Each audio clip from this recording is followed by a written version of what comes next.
stand by to listen to a career podcast from the College of Media and Publishing.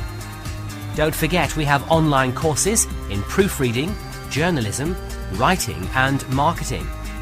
Visit our website for full course details. You'll find us at collegeofmediaandpublishing.co.uk. There you can also download our brochure and claim a free copy of our ebook called Career Booster. Once again, that's all at collegeofmediaandpublishing.co.uk. My name's Clellan Tom, and today I'm going to be talking to you about realistic time management. And I promise I won't waste your time. The reason I call it realistic time management is that I found that some time management programs that you can buy, either in books or other places, they can be what I would say time wasting. They're so complex to understand and difficult to implement that I sometimes wonder whether you actually spend more time on them than you save. Now, I'm not knocking some of the techniques that they advise because many of them do work. But I wanted to look at some of the more underlying things that can waste our time. So here goes. Some of these techniques may not make you hugely popular, but I promise you that they do work.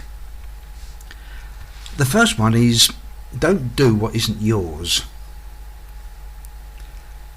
Let's give an example.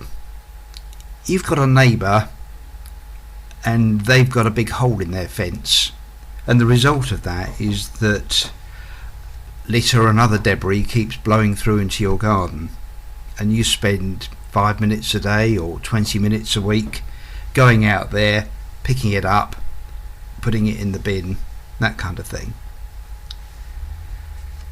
Now the problem with that is that that isn't your job.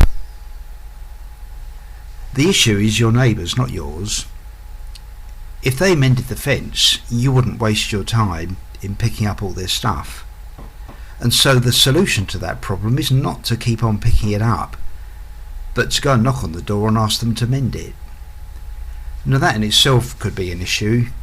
None of us like confrontations like that, but the alternative is we carry on wasting time doing stuff that isn't ours.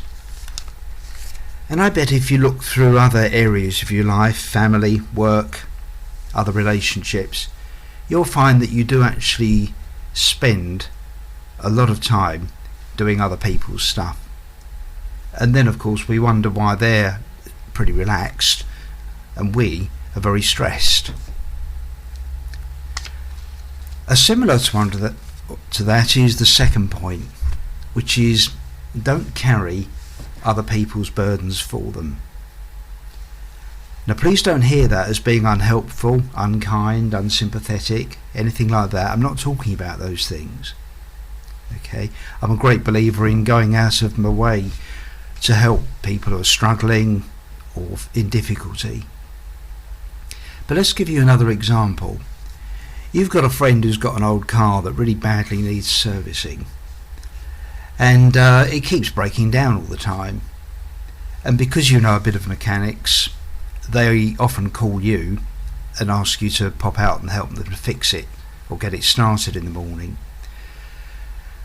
And because you're obliging and because they're your friend and you like to help, you maybe pop out once, even twice a week to get the car going for them again.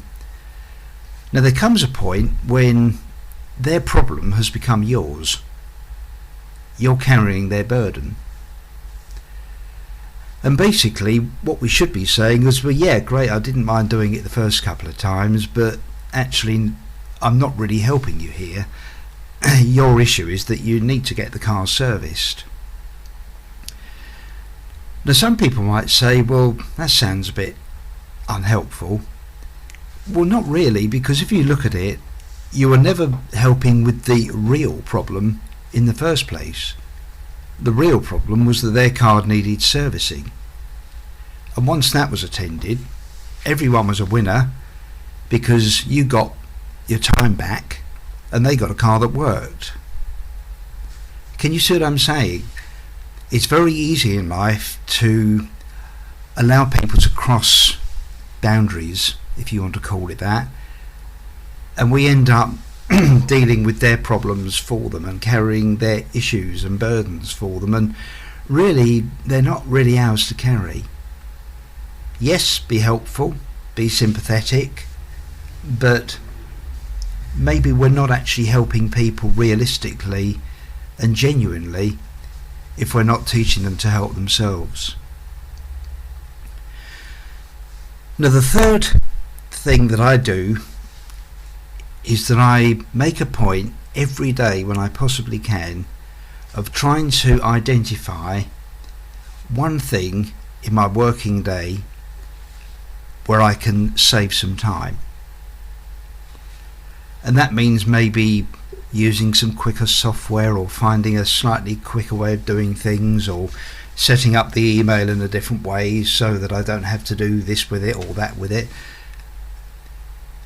We're creatures of habit, and it's very easy to get bogged down in the way we always do things, and those ways aren't always the best.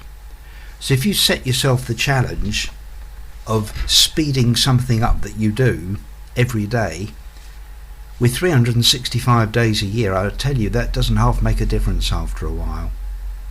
And the 2 or 3 minutes you spend finding something to speed up is well worth it, because all that time you save really does accumulate, and you'll find yourself with plenty of time to spare. Now, similar to that is that I also have a weekly review. What I try to do is keep a list of all the main tasks that I do, and it might be sending emails or marking work or doing some promotion or advertising or making a podcast like this.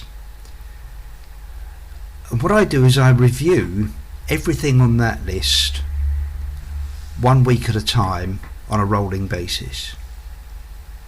And so this week I might be examining, how do I make these podcasts more quickly? And I'll look at that from every possible angle, just for 10 or 15 minutes. I might ask a friend of mine who's good at digital editing and knows about these things more than I do, can you think of any time-saving things that I can do with these podcasts? And he might say, yeah, well, if you use this software or that website, you'll save a lot of time. And if you try to analyse everything you do, the way that you study, where you park your car, the things that you do at work, you'll be amazed how much time you waste just doing things the way you always have. So by combining the third and the fourth points there, speeding up one thing a day and reviewing one area of activity per week, you'll be shocked, and I mean shocked, at how much time you start to save after a while. And if you put that with the first two, and maybe stop carrying so many loads for other people that they should be carrying themselves, then you may well find you'll be surprised just how much spare time you develop. So think those things through. They work for me, I use them all the time, so maybe they'll work for you. I hope so, and I hope that this hasn't been a waste of time listening to this podcast. Thanks for listening. Check out our website for more free downloadable podcasts at collegeofmediaandpublishing.co.uk. There you'll also find more information about the online courses we run in proofreading, journalism, writing and marketing. For full details, go to collegeofmediaandpublishing.co.uk.